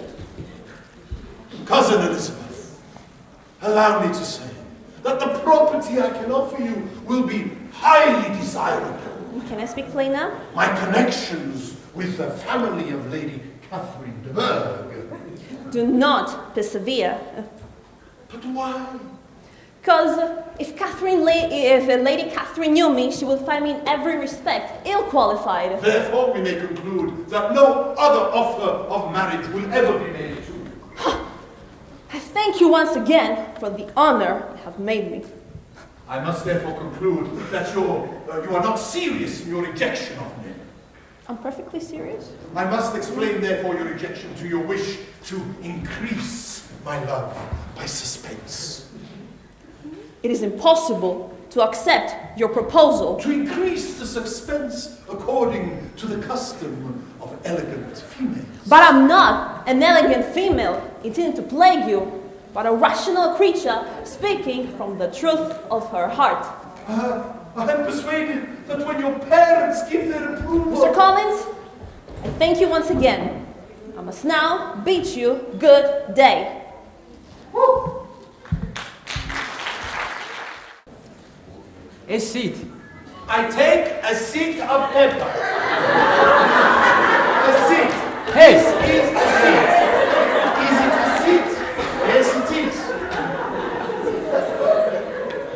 Those are the questions. I mean, the chair. The chair. The chair. No. Hey, where are you going? I mean, take a seat. Wait, I will show you. You see? That's my chair. Come. Oh my God. Take a seat.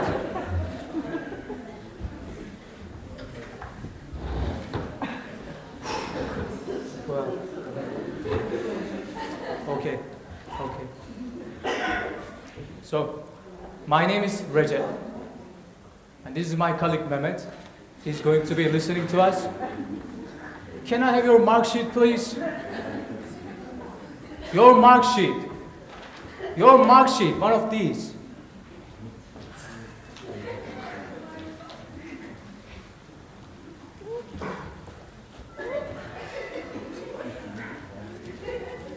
A mark sheet.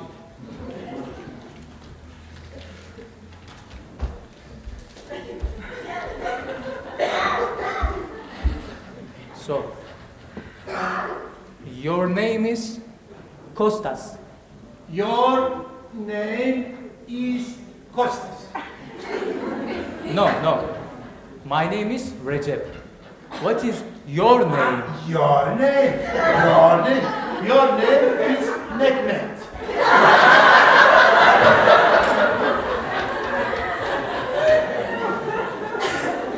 Okay.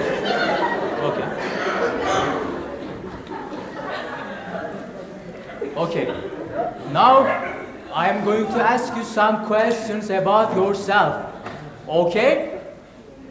Yes, it is.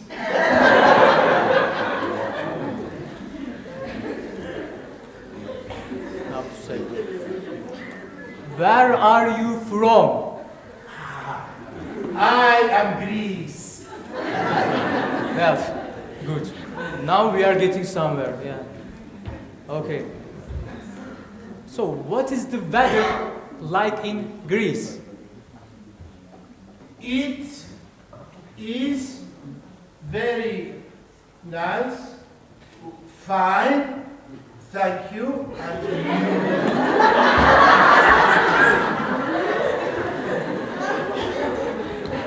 Okay. Let's move on. I'm going to show you two pictures, and I would like you to compare and contrast and show me what do you see in the picture, what do people are doing in the picture. Well, are you ready? You can begin now. What can you see in the first picture? picture. Yes. In the picture. Yes, in the picture. In the picture. Can you see any people? People. Any people? Yes. See any people? Yes. Yes, yes. See any people? Yes, yes. Well? Well, I'm very well, thank you. I'm fine, thanks. But what about the woman in the picture? The woman? The woman in the picture. The woman? See, he is very well, thank you. I see. I see a woman in the picture. All right. That was the end of the test. You can go now. Thank you. Nothing. You are welcome. Hello. Goodbye. Goodbye.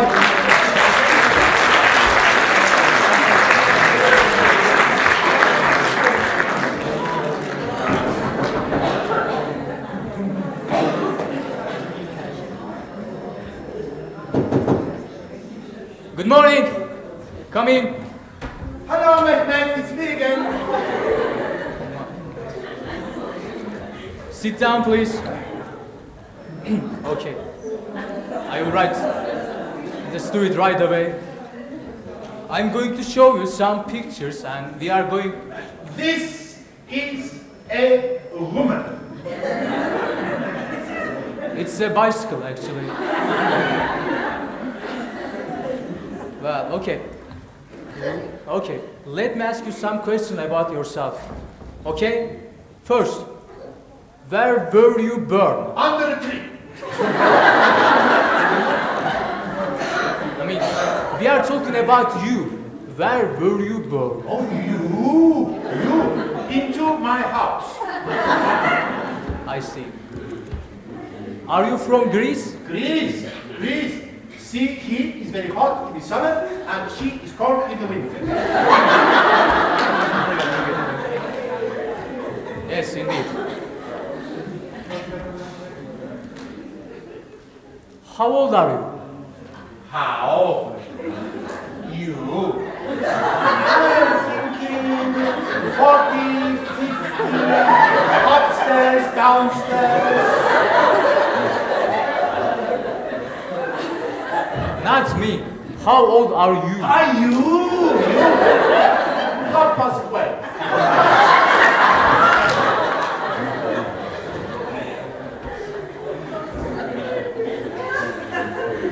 Okay, nice. And Greece. How are the things in Greece? Greece? Very well, thank you. And you? I mean, what's it like? Like? I like. like Greece very much. Greece is a beautiful country. The sky is blue, the sun is shining. I love my country. I love my village. My village is very beautiful. I love my mother. My mother is very beautiful. And I am dying for the basket. This. Well, okay. That's the end of the test. Goodbye. Okay. Okay, goodbye.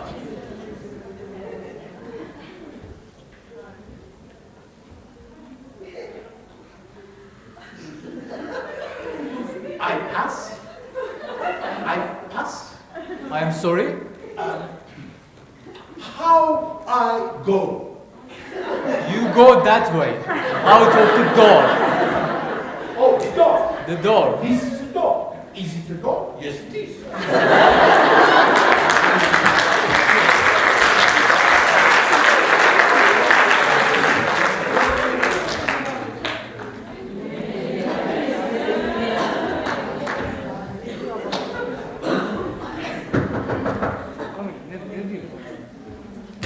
Come in, please.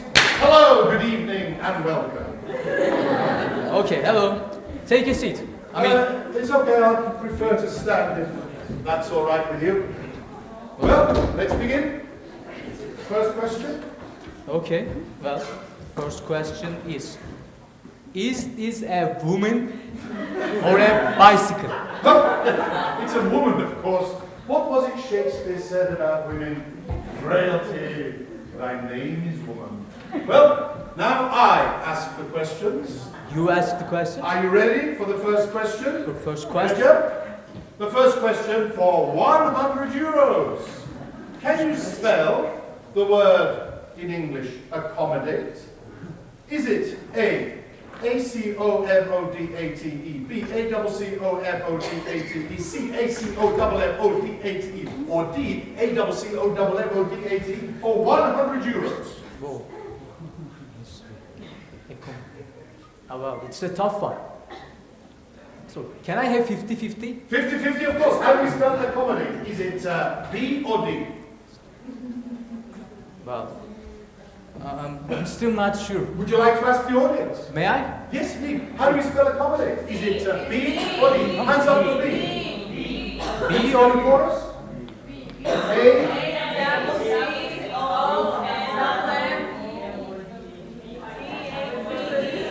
All right, Rajab? Well, Okay. And your final answer, please?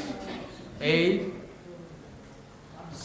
double C, O, double M, O-D-A-T-E. Is that your final answer? Yes, it is. Absolutely? Absolutely. Okay, and A-double-C-O-double-M-O-D-A-T is the correct answer. You have 100 euros. Yeah. 100 euros is yours.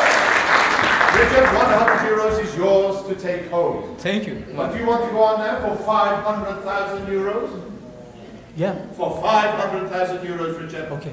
Which is the most misspelled word in the English language? Is it A, broccoli, B, consensus, C, supersede, or D, definite?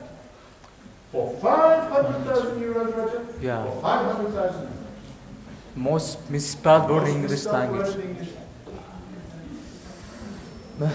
I'm not sure. Can I call a friend? You can call a friend if you've got one.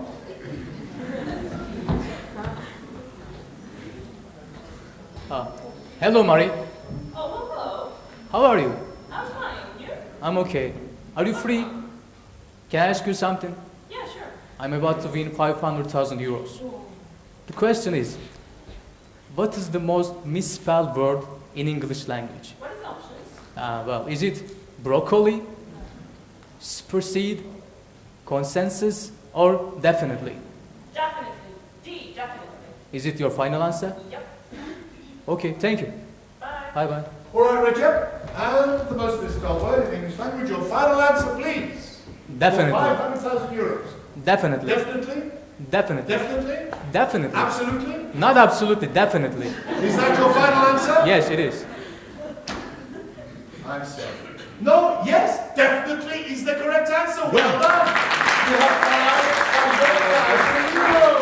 500,000 euros, Richard. chef is yours to take home. But do you want to go on now for €1 million? You'll be a millionaire. €1 million? €1 million. Okay, yes, I do. Right. For €1 million, how do we spell the most misspelled words in the English language, beginning with broccoli? Broccoli. B-R-O-S-S-C-O-L-I.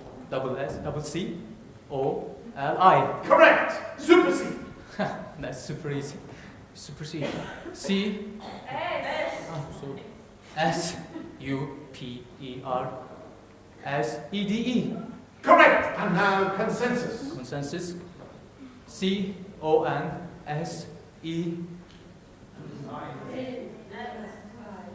N-S-U-S.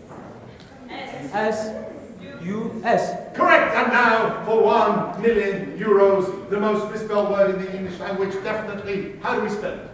Definitely. Definitely. Definitely. Not absolutely, definitely. Definitely.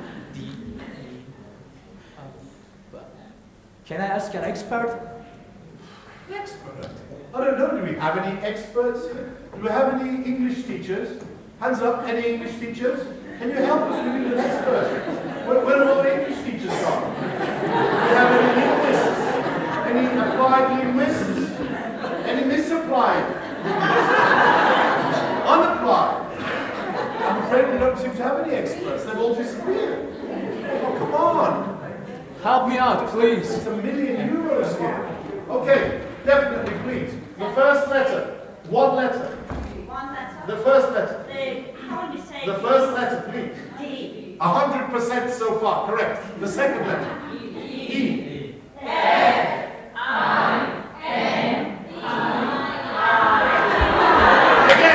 Begin. The first letter, please. Over here. First letter.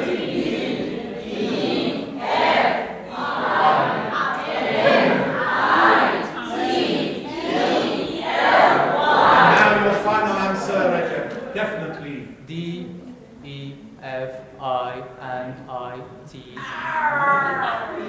I'll give you one more chance. €1 million is at stake. Okay. D-E-F-I-N-I-T-E-L-Y. Correct. Well done. You have won €1 million. Congratulations. You have won €1 million. Congratulations. That's marvelous. I don't have to do this job anymore. Well done. Congratulations. You have won €1 million. That is the good news. Would you like to hear the bad news? Bad news? The bad news, yes. The bad news is, Recep, I'm afraid we do not have €1 million. You don't have it? But why? These are hard times, testing times.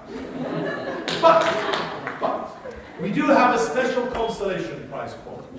Your knowledge of the English language, your superb spelling, means that here today, in Tbilisi, live, we can make you an honorary English teacher. Oh, no. Oh.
present for one of the nice customs officers.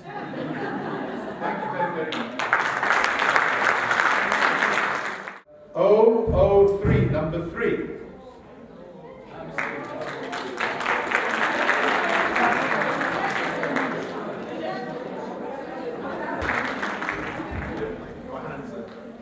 My hand is perfect thing. The next is 292.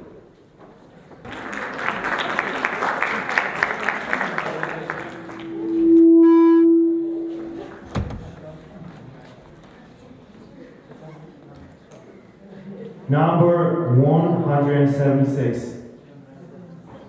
176.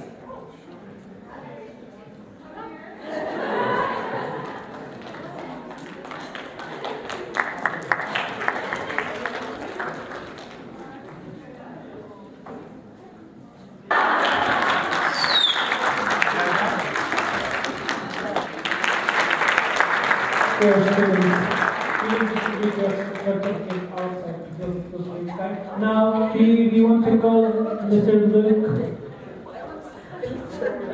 Also, Mr. Luke and Prodroma, please. We will take a picture.